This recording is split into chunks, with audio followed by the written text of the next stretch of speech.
புத்தக பிரிய நண்பர்கள் அனைவரையும் எமது அமுதசுரபி சேனலுக்கு அன்புடன் வரவேற்கிறோம். பூர்ண சந்திரோதயம் கதையின் பகுதி 13 தொடர்கிறது. அவை எந்த பக்கத்தில் தாளிடப்பட்டிருந்தன என்பதை அவள் அந்த இருளில் அறிந்து கொள்ளக்கூடவில்லை. ஆகையால் அவள் தனது கையால் அந்த கதவு முழுவதையும் தடவி பார்த்தே அதன் தாழ்பால் இருந்த இடத்தை கண்டுபிடிக்க வேண்டியிருந்தது.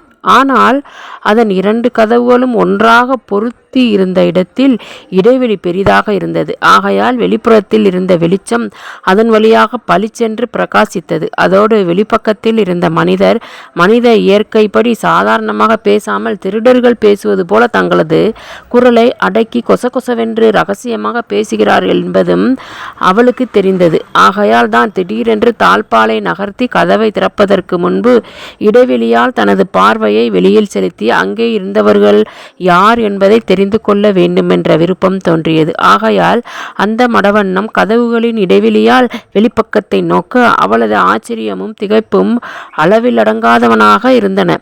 அவள் தனது கண்களை நம்பாமல் பிரமித்து தான் கண்டது கனவோ நினைவோ என மயங்கி கலங்கி குழப்பமே வடிவாக ஸ்தம்பித்து நின்றாள். வெளிப்பக்கத்தில் திண்ணையில் ஒரு விளக்கு எரிந்து கொண்டிருந்தது. நமது பண்டாரம் ஒரு கம்பத்தின் பக்கமாக உட்கார்ந்து அதில் சாய்ந்து திண்ணையின் மேல் தமது காலை நீட்டிவிட்டபடி உட்கார்ந்திருந்தார். அவருக்கு எதிரில் சிறிது தூரத்தில் 5 முரட்டு மனிதர்கள் அடக்கமாகவும் மரியாதையாகவும் உட்கார்ந்து கையில் மிட்டாய் திணுக்குகளை வைத்து தின்று கொண்டிருந்தனர். சண்முக வடிவு தனக்காகவும் தனது அத்தைக்காகவும் வாங்கி வைத்திருந்த ஆடைகளும் சாமான்களும் அவ்விடத்தில் இருந்தது. எந்த நிலைமையில் அபகரிக்கப்பட்டனவோ அதே நிலைமையில் திண்ணையின் மீது வைக்கப்பட்டிருந்தன. அவளிடத்திலிருந்து பிடுங்கப்பட்ட பணம் 5 சம பாகங்களாக பிரிக்கப்பட்டு அவர்களுக்கு எதிரில் வைக்கப்பட்டிருந்தது.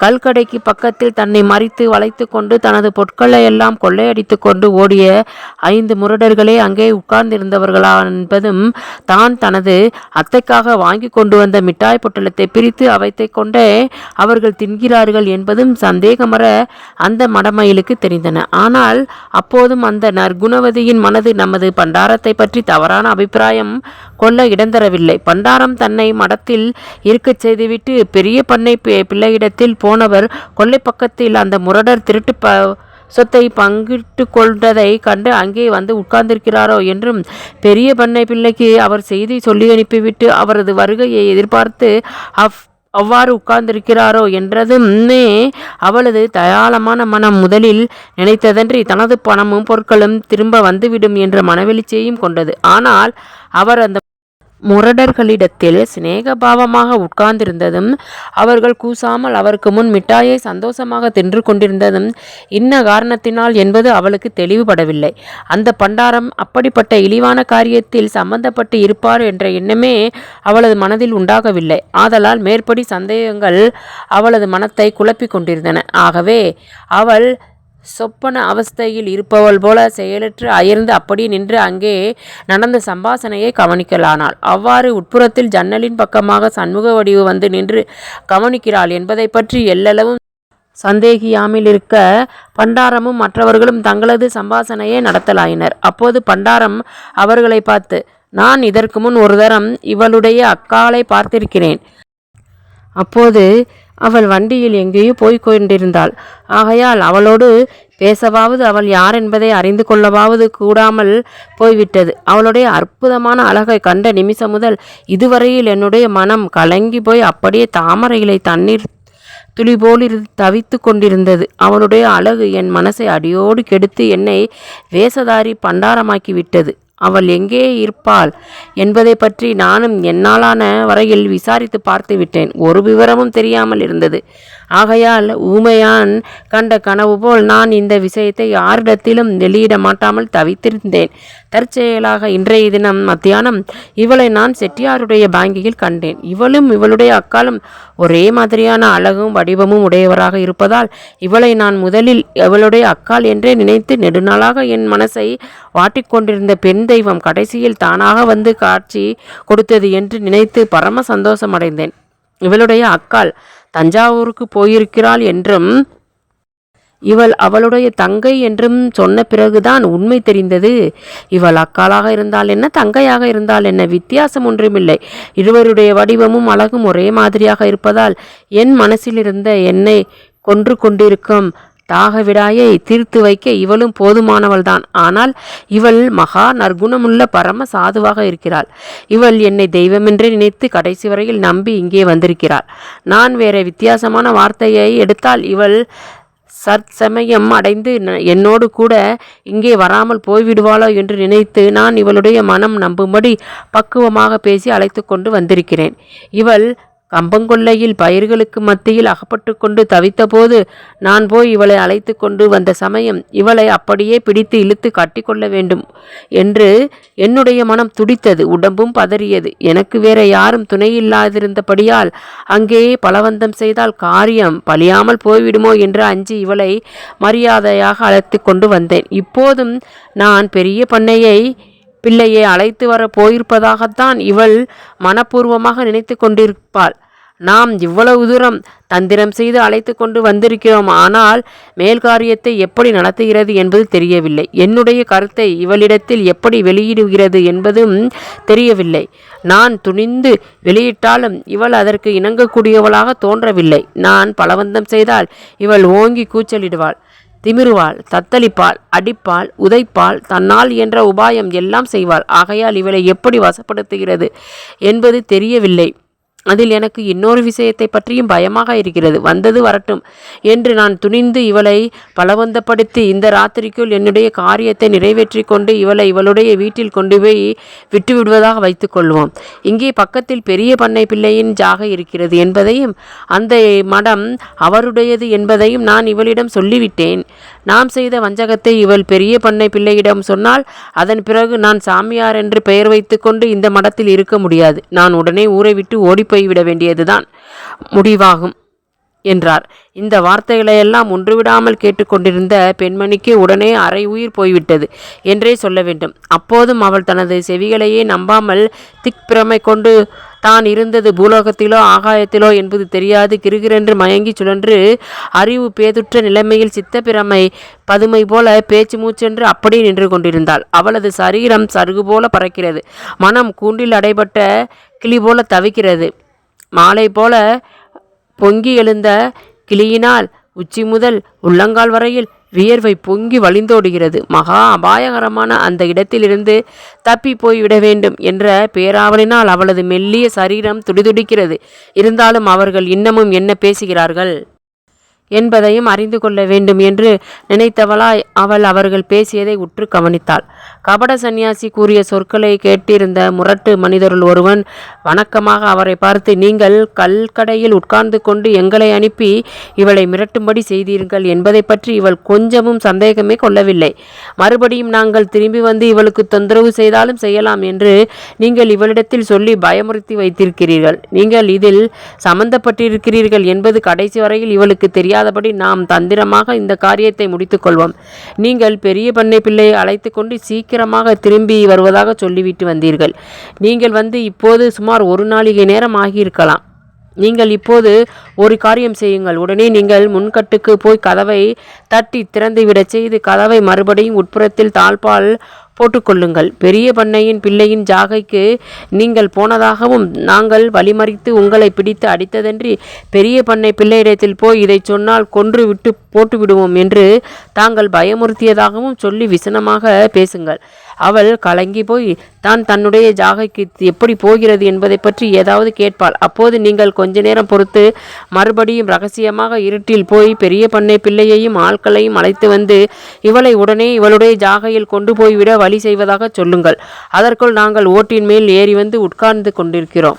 மறுபடியும் ரகசியமாக நீங்கள் பெரிய பண்ணை பிள்ளையிடம் போவதாக சொல்வதை கேட்டவுடனே நாங்கள் முற்றத்தில் குதிக்கிறோம். நாங்கள் அவ்வளவு தூரம் சொல்லி அனுப்பியும் நீ ரகசியமாக பெரிய பண்ணையிடம் போய் சொல்ல போகிறாயா என்று நாங்கள் உங்களை பார்த்து அதட்டி கொண்டு கேட்டுக்கொண்டு மிகுந்த கோபத்தோடு மூர்க்கத்தோடு வந்து உங்கள் மேல் பாய்கிறோம். ஒருவன் உங்களை பிடித்து அடிப்பதாக பாசாங்கு செய்யட்டும். இன்னொருவன் உடனே விளக்கை ஊதி அணைத்து விடட்டும். இருள் எங்கும் சூழ்ந்து கொள்ளும். உங்களை பிடித்திருக்கும் ஆள் உடனே விலகி கொள்ளட்டும். நீங்கள் பெண்ணை பிடித்து அறைக்குள் இழுத்து கொண்டு போய்விடுங்கள்.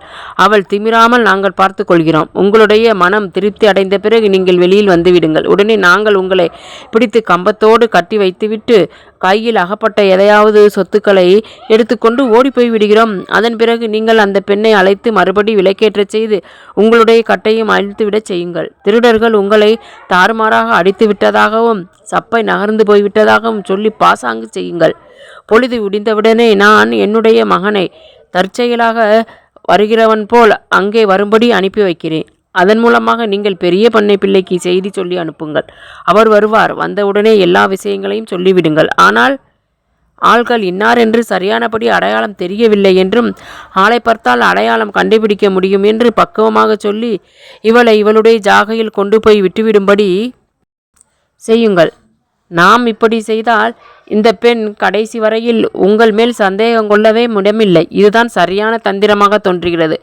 பெண்ணோடு சேர்ந்து நீங்களும் கண்ணீர் விட்டு அழுதால் நீங்கள் சொல்வது எல்லாம் உண்மை என்று எல்லோரும் நம்புவார்கள் என்று கூறினான். அதை கேட்ட பண்டாரம் மிகுந்த மகிழ்ச்சி அடைந்தவராயே, சரி, நீ சொல்வது தான் சரியான யோசனை. அப்படியே செய்து விடுவோம். ஆனால் இருட்டில் நான் பலவந்தம் செய்யும்போது அவள் பலமாக கூச்சலிட்டு கதறுவாள். அதை பற்றி சந்தேகமில்லை. ஆனால் வீடுகள் அரைக்கால் மைல் தூரத்துக்கு அப்பால் இருப்பதால் இவள் எவ்வளவு அதிகமாக கூச்சலிட்டாலும் அங்கே கேட்காது. ஆனால் இவள் கூச்சலிடுகிற சமயத்தில் ரஸ்தாவில் தற்செயலாக யாராவது மனிதர் போனால் அவருடைய காதில் அந்த ஓசை விழும். அந்த மனிதர் சந்தேகப்பட்டு வந்து பார்த்தால் அதனால் துன்பம் உண்டாகுமோ என்னவோ என்றார்.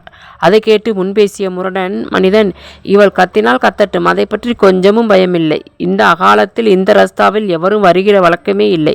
தப்பி தவறி வந்தாலும் யாராவது ஒருவர் இருவர் வரப்போகிறார்கள். நான் ரஸ்தாவில் என்னுடைய ஆளில் ஒருத்தவனை நிறுத்தி வைக்கிறேன். யாராவது மனிதர் வரும்போது இவளுடைய கூச்சல் ரஸ்தாவில் எட்டினால் வழிபோக்கர் அதை கேட்டு அதென்ன கூச்சல் என்று ரஸ்தாவில் நிற்கும் நம்முடைய மனிதரிடத்தில் தான் கேட்பார்கள். பண்டாரத்தையா ஒரு பெண் பிள்ளைக்கு பிசாசு ஒட்டுகிறார், ஒருவரும் கிட்டே வரக்கூடாது என்று என்னுடைய ஆள் பக்குவமாக சொல்லி அவர்களை அனுப்பிவிடும்படி செய்கிறேன். அந்த வழிபோக்கர் அதை நம்பாது மடத்தண்டை நெருங்கி வந்தால் நாங்கள் எல்லோரும் சேர்ந்து அவர்களை அடித்து தவிடு பொடியாக்கி ஓட்டி விடுகிறோம். அதை பற்றி நீங்கள் கவலையே கொள்ள வேண்டாம். நாம் சகிக்க முடியாமல் அவ்வளவு அதிகமாக அந்த பெண் கத்தினால் இவளுடைய வாயை நான் இறுக பிடித்து அழுத்தி கொள்கிறேன். கூடத்து அறைக்குள் இவள் இருந்து கத்தினால் அந்த ஓசை அநேகமாக வெளியில் கேட்காது. இவள் கத்துகிறாளே என்றும் அதை கேட்டு யாராவது வந்துட போகிறார்களே என்றும் நீங்கள் கொஞ்சமும் கவலையே கொள்ள வேண்டாம். உங்களை மீறி பல மனிதர்களோ அல்லது பெரிய பண்ணை பிள்ளையோ இங்கே வந்துவிட்டாலும் கதவு உட்புறத்தில் தாளிடப்பட்டிருந்தப்பதால் அவர்கள் உடனே உள்ளே நுழைந்துவிட முடியாது. நாங்கள் எங்களால் ஆன வரையில் அவர்களை அடித்து போட்டுவிட்டு கடைசியில் ஓடி போய் விடுகிறோம். திருடர்கள் வந்து உங்களை அடித்து போட்டுவிட்டு இந்த பெண்ணையும் பலவந்தப்படுத்தி உபத்திரவப்படுத்தி விட்டதாக சொல்லி ஓலமிட்டு அழுங்கள். உங்களை பற்றி யாரும் எவ்வித சந்தேகமும் கொள்ள மாட்டார்கள் என்றான். அவனது புத்திசாலித்தனத்தையும் சமயோசித தந்திரத்தையும் கண்ட பண்டார மிகுந்த துணிவும் குதூகலமும் கொண்டவராய், சரி, அப்படியானால் எனக்கு பயமில்லை. உங்களுடைய பக்கபலம் இருக்கையில் எனக்கு இந்த காரியம் எளிதாகத்தான் தோன்றுகிறது. இன்று ராத்திரி இவள் நம்முடைய வலையிலிருந்து தப்பி போக முடியாது. எப்படியும் நான் என்னுடைய மனோரதத்தை நிறைவேற்றி கொள்வேன் என்பது நிச்சயம். நீங்கள் எல்லோரும் சேர்ந்து கடைசி வரையில் எனக்கு உதவி செய்து இந்த காரியம் திருப்திகரமாக முடியும்படி மாத்திரம் செய்து வையுங்கள். நாளைய தினம் நான் உங்கள் ஒவ்வொருவருக்கும் தலைக்கு 35 ரூபாய் தருகிறேன். இப்போது இவரிடத்திலிருந்து பிடுங்கி கொண்டு வந்த பணத்தையெல்லாம் 5 பங்காக நீங்கள் எடுத்து கொண்டு போக மிகுதி இருக்கும் சேலைகள், சாமான்கள் முதலியவைகளை எங்கேயாவது நாளைய தினம் விற்று அந்த பணத்தையும் 5 பங்காக போட்டு எடுத்துக்கொள்ளுங்கள். அவ்வளவுதான் சங்கதி. நான் வந்து அதிக நேரமாகிறது. பெண் சந்தேகப்படுவதற்கு முன்பு நான் போய்விட வேண்டும். நான் போய் உள்பக்கத்தில் தாளிட்டு கொள்கிறேன். நீங்கள் இப்படியே ஓட்டின் மேல் ஏறி வந்து முற்றத்தின் மேல் ஆயத்தமாக உட்கார்ந்து கொண்டிருங்கள். ரஸ்தாவில் நிற்கப் போகிற மனிதன் முன்பக்க கதவை வாசலில் தாளிட்டு வைத்து விடட்டும். ஏனென்றால் நீங்கள் வந்து விளக்கு அணைத்த பிறகு நானும் அவளும் தகராறு செய்கையில் அவள் தப்பித்து கொண்டு ஒருவேளை வாசற்கதவை திறந்து வெளியில் போனாலும் போய்விடுவாள். எழுந்திருங்கள், போகலாம் என்று கூறிய வண்ணம் திண்ணையை விட்டு கீழே இறங்கினார். உடனே அந்த முரட்டு மனிதன், சரி, நீங்கள் போய் கதவை தட்டுங்கள். அவள் வந்து கதவை திறப்பதற்குள் நாங்கள் இப்படியே ஓட்டின் மேல் ஏறி முன்கட்டு முற்றத்தில் வந்து ஆஜராக இருக்கிறோம். பயப்படாமல் போய் பேசுங்கள். நாங்கள் வழிமறித்து அடித்து விட்டதாக பாசாங்கு பண்ணுங்கள் என்று கூறிவிட்டு அடே ஏறுங்கடா ஓட்டிலே என்றான். உடனே பண்டாரமும் அவ்விடத்தை விட்டு முன்பக்கம் வாசலுக்கு வந்து சேர்ந்தார். முரடர்களுள் ஒருவன் நீங்களாக மற்றவர்கள் சரசரவென்று ஓட்டின் மேல் ஏறி ஓசை செய்யாமல் முன்கட்டை நோக்கி சென்றார்கள். அவர்கள் சொன்ன சகலமான வார்த்தைகளையும் ஒன்றுவிடாமல் கேட்டுக்கொண்டிருந்த மடமானான நமது சண்முக வடிவின் மனநிலைமை எப்படி இருந்திருக்கும் என்பதை யூகித்துக் கொள்வது எளிதையன்றி விவரித்து சொல்வது மகா அசாத்தியமான காரியமாம். அதை பின்னால் விவரிப்போம். தஞ்சையில் மருங்காபுரி ஜமீன்தார் புதன்கிழமை தினம் முழுவதும் கட்டாரி தேவனிடத்திலிருந்து தமது தினசரி டைரி வருமென்று ஆவலோடு எதிர்பார்த்திருந்தார் அல்லவா? அன்றைய தினம் மாலை 5 மணி சுமாருக்கு ஜெகன்மோகன் விலாசத்தில் பூர்ணச்சந்திரோதயம் என்னும் பெண்ணரசி விலை உயர்ந்த ஆடை ஆபரணங்களால் தன்னை வெகு சொகுசாக அலங்கரித்து கொண்டவளாய் மேன்மாடத்தில் பவளக்கொடி பந்தலின் கீழ் நின்று கூண்டுகளிலிருந்து பஞ்சவர்ண கிளி, பாரசீகத்து வெள்ளைக்கிளி முதலிய தனது ஆப்த நண்பர்கள் ஒவ்வொன்றாக வெளியில் எடுத்து மிகுந்த வாஞ்சையோடு அவைகளை தடவி கொடுத்து முத்தமிட்டு அவைகளோடு கொஞ்சி குழாவிய வண்ணம் நிற்க, அப்போது அவளது பணிமகள் அவளண்டையில் வந்து நின்று சாரட்டு வண்டி தயாராக நிற்கிறது, புறப்படலாம் என்று கூறினாள். அதை கேட்ட பூர்ணச்சந்திரியும் மிகுந்த மகிழ்ச்சியும் குதூகலமும் அடைந்தவளாய், ஓர் வண்டி தயாராகிவிட்டதா? அப்படியானால் நான் இதோ வந்துவிட்டேன் என்று கூறியவளாய் தனது கையில் இருந்த பஞ்சவர்ண கிளியை நோக்கி, சரி, நீ இனிமேல் உன்னுடைய பங்களாவுக்குள் போக வேண்டியதுதான்.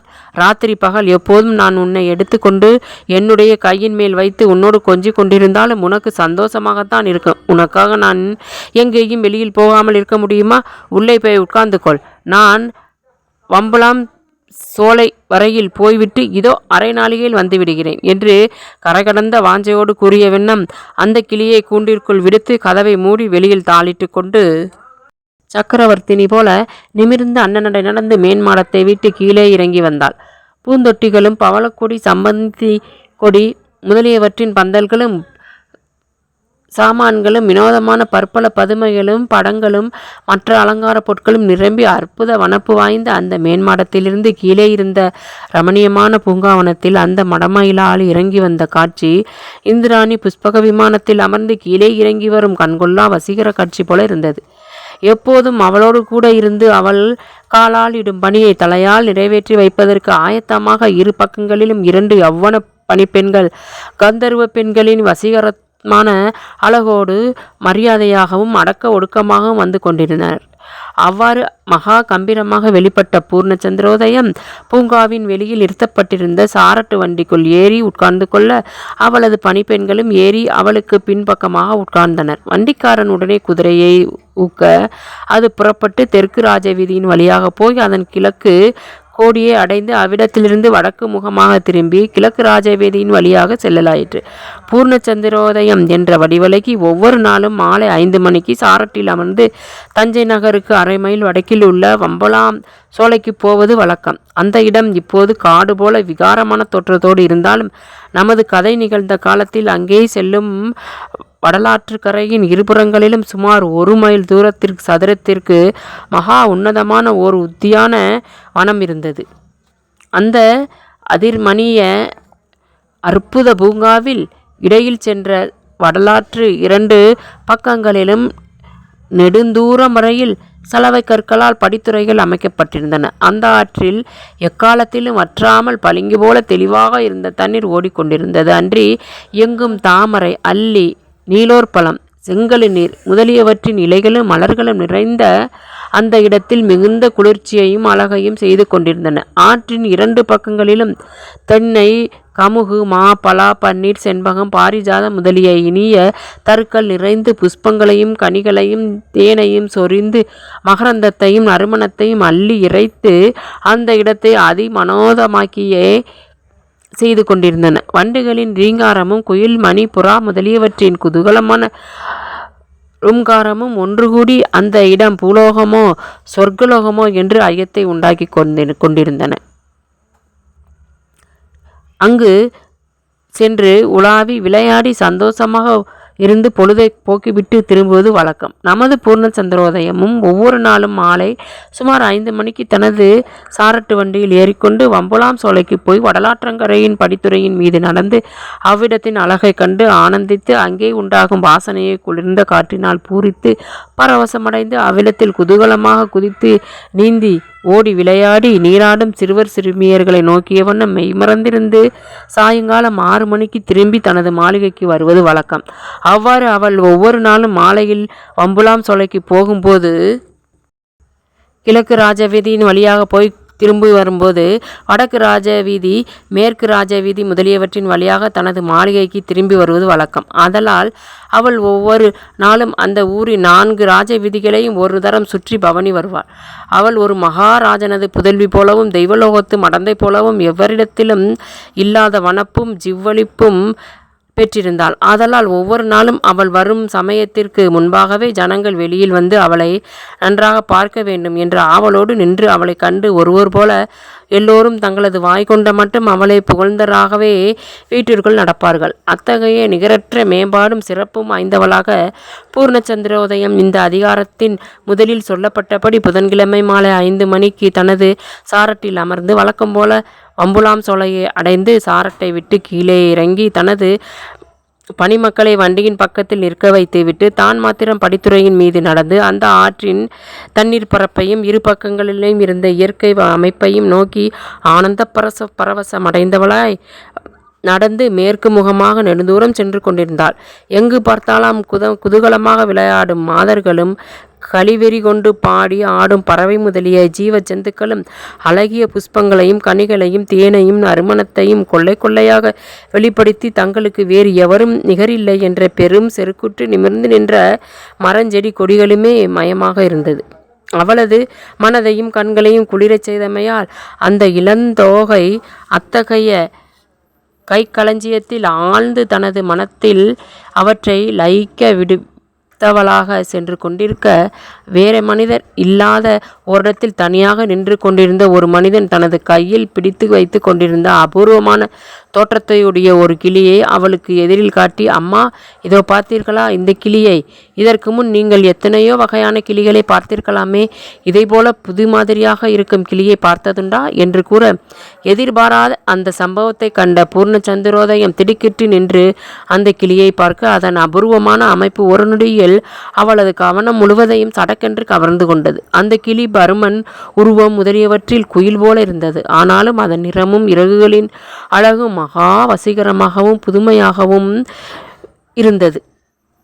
அந்த கிளியின் முகம் முதல் கழுத்து வரையில் ஊதா நிறமாகவும், கால்கள் 2 மஞ்சள் நிறமாகவும், மற்ற பாகமெல்லாம் பச்சை நிறமாகவும் இருந்தன. அதில் ஒரு விசேஷம் என்னவென்றால் அதன் உடம்பு முழுவதும் அதிமிருதுவான மயிர் அடர்ந்திருந்தது. தத்ரூபம் வெல்வெட்டுப்பட்டு போல இருந்ததன்றி சீட்டி துணிகளில் இருப்பது போல அற்புதமான சில புள்ளிகள் அதன் முகத்திலும் உடம்பிலும் அழகாக விழுந்திருந்தன. அந்த கிளியின் தோற்றம் 3 நிறமான விலையுயர்ந்த வெல்வெட்டு ஆடைகளை அணிந்திருந்த வசீகரமும் அழகும் நிறைந்திருந்த ஒரு குழந்தையின் தோற்றம் போல இருந்தது. பட்சிகளின் இடத்தில் அருவருப்புடைய மனிதர்கள் கூட அதை கண்டு வியப்பும் திகைப்பும் அடைந்து பிரமித்து சிறிது நேரம் ஆச்சரியமடைந்து நிற்கச் செய்யத்தக்க புதிய அமைப்பும் வசீகர தோற்றமும் பெற்றதாக அந்த கிளி காணப்பட்டது. ஆகவே இயற்கையிலேயே கிளிகளின் இடத்தில் அதிக வாத்சல்யம் உடையவளான பூர்ணச்சந்திரோதயம் அந்த கிளியை பார்த்தவுடனே அளவில் அடங்கா வியப்பும் ஆனந்தமும் அடைந்தவளாய் அதன் மேல் வைத்த பார்வையை எடுக்காமல் சிறிது நேரம் பிரமித்து நின்றுவிட்டாள். அந்த கிளியை வைத்திருந்த மனிதன் யார் என்பதையாவது எப்படிப்பட்ட தோற்றமுடையவன் என்பதையாவது அவளது மனம் அப்போது கவனிக்கவில்லை. அந்த கிளியை பார்க்க பார்க்க அந்த பூங்கோதையின் மனம் வாத்சல்யத்தினால் உருக்கியது. அதை தனது கையில் வாங்கி வைத்து கொண்டு முத்தமிட்டு கொஞ்சி குழாவ வேண்டும் என்ற ஒரு ஆவலும், அதன் கிரயம் எவ்வளவு பெரிய தொகையாக இருந்தாலும் கொடுத்து அந்த கிளியை தான் வாங்கிவிட வேண்டுமென்ற அடக்க முடியாத ஓர் அவாவும் அவளது மனதில் எழுந்து உவப்ப தொடங்கின. அவள் உடனே அந்த கிளியை மிகவும் மதிப்பாக பார்த்து, ஆஹாஹா, என்ன அழகு இந்த கிளி! எவரும் பார்க்காத புது மாதிரியை கிளியாக இருக்கிறதே, இது எந்த தேசத்து கிளியப்பா? இது உனக்கு எங்கே கிடைத்தது? இது விலைக்கு விற்கிறாயா? ஐயோ, முகமும் உடம்பும் எவ்வளவு சொகுசாக இருக்கின்றன என்று தன்னை மறந்து அதிக வியப்போடு மொழிந்தாள். அதை கேட்ட அந்த மனிதன் மகிழ்ச்சியாக புன்னகை செய்து, அழகுக்கு அழகை கொடுக்க கண்டுபிடிக்கும் திறன் அவசியம் இருக்கும் அல்லவா? அதனால்தான் நீங்கள் இதை பார்த்து இவ்வளவு தூரம் ஆச்சரியம் அடைகிறீர்கள் போலிருக்கிறது என்று வேடிக்கையாக கூற, அதை கேட்ட பெண்பாவை திடுக்கிட்டு அப்போதுதான் அந்த மனிதனை உற்று நோக்கினாள். சாதாரணமாக கிளியை தனக்கு காட்டிய அந்த மனிதன் அதை பற்றி மேலும் பேசாமல் தனது அழகை பற்றி மறைபொருளாக பேச துணிந்ததை உணர்ந்து அப்படிப்பட்ட துடுக்கன் யாவன் என்பதை அறிய வேண்டும் என்ற விருப்பமும் ஆவலும் உண்டாக ஆகையால் அந்த மடவாள் அந்த கிளியை விட்டு அவனை பார்த்தாள். அவனுக்கு சுமார் 30 வயதாகி இருந்ததன்றி அவன் மெல்லிய உயரமான சரீரத்தோடு பட்டிக்காட்டு முரட்டு மனிதன் போல காணப்பட்டான். ஆனால் அவனது முகத்தில் போக்கிரி கலையும் குறும்பும் இருமாப்பும் பூரணமாக ஜொலித்து கொண்டிருந்தன. அவனிடத்தில் தான் கம்பீரமாகவும் அலட்சியமாகவும் பேசினாலேயன்றி அவன் தனது இருமாப்பை அதிகமாக்கி காட்டுவான் என்று நினைத்து கொண்ட அந்த தொகை மயிலால் அவனை நோக்கி, என்னப்பா, நான் ஒன்று கேட்கிறேன், நீ ஒன்று சொல்கிறாயோ? அழகுக்குத்தான் அழகு தெரியும் என்கிறாயே, இது நீ அழகாக இல்லையே, உனக்கு இதன் யோக்கியதை தெரியாது என்று நாங்கள் நினைத்து கொள்ள வேண்டும் என்கிறாயா?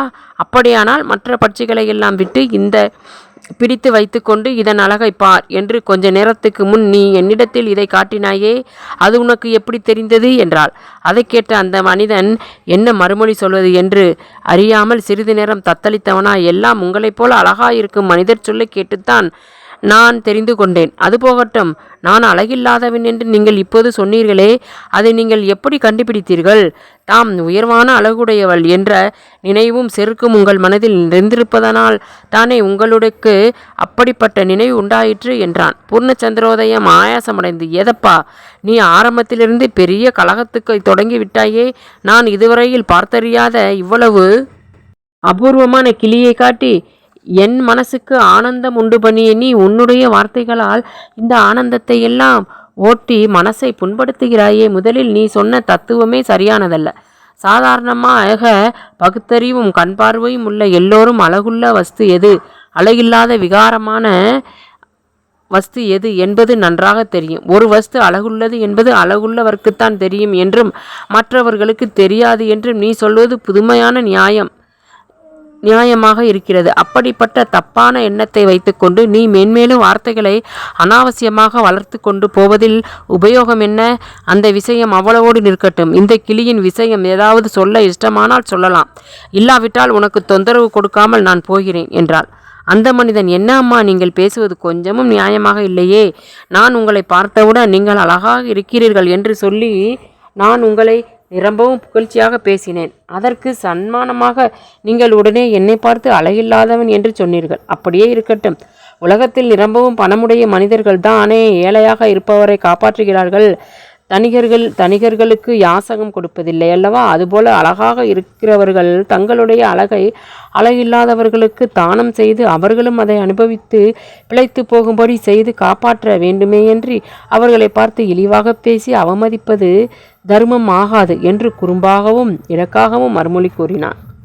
அதை கேட்ட பூர்ண சந்திரோதயருக்கு மிகுந்த கோபம் உண்டானதானாலும் தான் பூஞ்சோலைக்குள் அந்த முரட்டு மனிதனிடத்தில் தனியாக அகப்பட்டு கொண்டிருப்பதை கருதி அதிகமாக சச்சரவை வளர்க்க விரும்பாதவளாய் தனது கோபத்தை ஒருவாறு அடக்கி கொண்டு அவன் பேசிய கருத்தை சரியானபடி அறிந்து கொள்ளாதவள் போல நடித்து புன்னகை செய்து, சரி, போனது போகட்டும். யார் அழகாக இருந்தால் என்ன, யார் அழகில்லாதவராக இருந்தால் என்ன, அதை பற்றி தீர்மானிக்கவா நாம் இப்போது இந்த வம்பலாம் சோலைக்கு வந்தது? அதில்லை. இப்போது உம்முடைய கையில் இருக்கும் கிளியின் அழகாகிய பெருத்த தனம் உம்மிடத்தில் தான் இப்போது பூர்த்தியாக நிறைந்திருக்கிறது. நீர்தான் மற்றவருக்கு அந்த அழகை தானம் செய்யக்கூடிய நிலைமையில் இருக்கிறீர்கள்.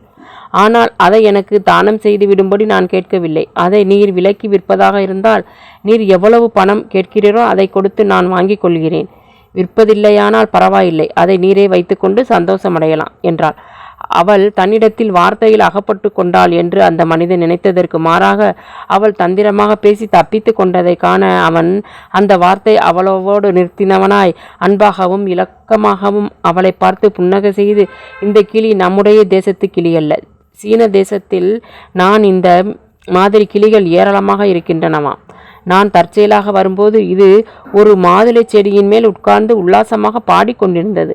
நான் இதன் பின்பக்கத்தில் சந்தடி செய்யாமல் வந்தேன். இது தன்னுடைய பாடலின் சுகத்தில் மெய் மறந்திருந்தது. ஆகையால் நான் வந்ததை இது கவனிக்கவே இல்லை. உடனே நான் சரையல் என்று இதை மெதுவாக பிடித்து கொண்டேன். அவ்வளவுதான்.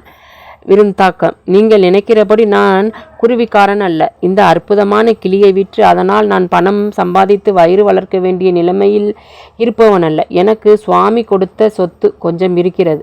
இந்த அழகான சீனத்து கிளியின் அருமையை உணர்ந்து இதை அன்பாகவும் நாகரிகமாகவும் வைத்து காப்பாற்றக்கூடிய சிரேஷ்டமான மனிதருக்கு இதை நான் இனாமாக கொடுத்துவிட வேண்டுமென்ற எண்ணத்தோடு வந்து கொண்டிருந்தேன். தற்செயலாக நீங்கள் வந்து சேர்ந்தீர்கள்.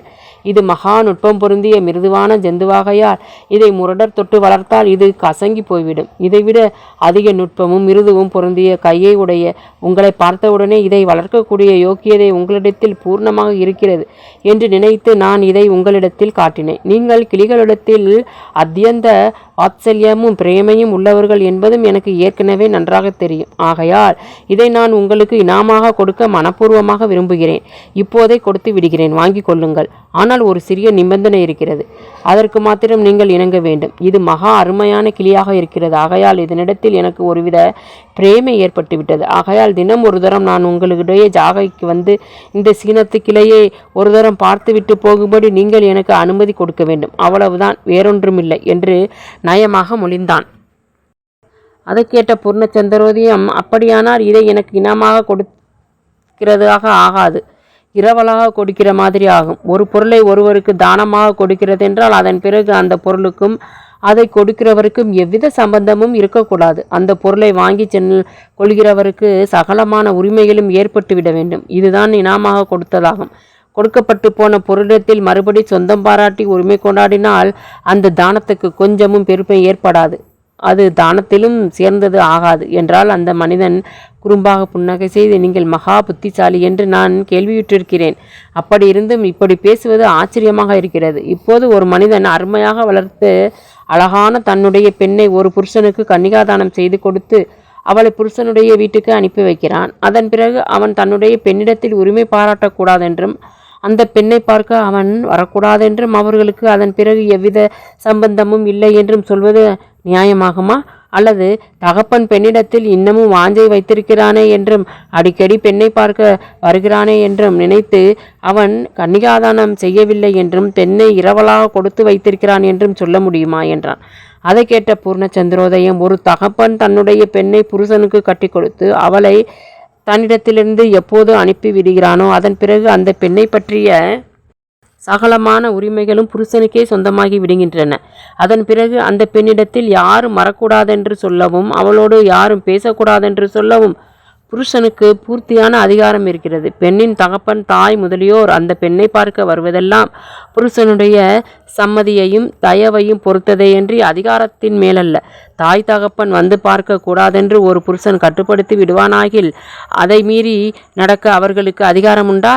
இல்லவே இல்லை. அடுத்த வீட்டிலோ எதிர்த்த வீட்டிலோ வந்திருந்து தூரத்தில் இருந்தபடி பெண்ணை பார்த்துவிட்டு போகிற தாய் தகப்பன்மார் உலகத்தில் இல்லையா? அது எதை காண்பிக்கிறது? தாய் தகப்பனார் ஒரு பெண்ணை கல்யாணம் செய்து கொடுத்து விட்டால் அதன் பிறகு அவர்கள் பெண்ணை பார்க்க போவது தங்களுடைய மனசில் உள்ள ஒரு வாஞ்சையினாலேயே அன்றி தங்களுக்குள்ள ஒரு அதிகாரத்தினால் அல்ல. அவர்கள் வந்து பார்ப்பது புருஷனுக்கு சம்மதி இல்லாவிட்டால் அவர்கள் ஒன்றும் செய்ய முடியாது. அது புருஷனுடைய மன ஒற்றுமையையும் பிரியத்தையும் பொறுத்த விஷயம் என்றார். அதை கேட்ட அந்த மனிதன், உலகத்தில் மாமனார் மாமியாரிடத்தில் அவ்வளவு கொடுமை பாராட்டி கருணை இல்லாமல் இருக்கும் மாப்பிள்ளைகளை லட்சத்தில் ஒருவன்தான் இருப்பான். அப்படிப்பட்ட இரக்கமற்ற கொடிய பாவியையா நீங்கள் உதாரணமாக கொள்ள வேண்டும்? உலகத்திலுள்ள பெரும்பாலோர் செய்கிறதே சட்டமாகையால் இதையல்லவா நீங்கள் செய்ய வேண்டும்? பெண்ணை கொடுப்பது கண்ணை கொடுப்பதற்கு சமம் என்று உலகத்தார் சொல்லுவார்களே, அப்படிப்பட்ட பேருதவி செய்யும் தகப்பன் தனது பெண்ணை பார்க்க வரக்கூடாதென்று சொல்வது தர்மமாகுமா? மகா தயால குணமுள்ள உங்களை போன்றவர்கள் இப்படிப்பட்ட அக்கிரமத்தை ஆமோதிக்கலாமா என்று நயமாக கூறினான். இத்துடன் பூர்ணச்சந்திரோதயத்தின் இந்த பகுதி நிறைவடைகிறது. அடுத்த பகுதியில் பூர்ணச்சந்திரோதயத்தை மீண்டும் காணலாம். அதுவரை காத்திருக்கவும். நீங்கள் இன்னும் சப்ஸ்கிரைப் பண்ணாமல் பார்த்துக்கிட்டு இருந்தீங்கன்னா இப்போ சப்ஸ்கிரைப் பண்ணி வச்சுக்கோங்க. ஏன்னா இதுக்கு அடுத்த பகுதியை நான் அப்லோட் பண்ணும்போது உங்களுக்கு நோட்டிஃபிகேஷன் வரும். அதுக்காக சப்ஸ்கிரைப் பண்ணி வச்சுக்கிறேங்க. நன்றி. அடுத்த பகுதியில் பார்க்கலாம்.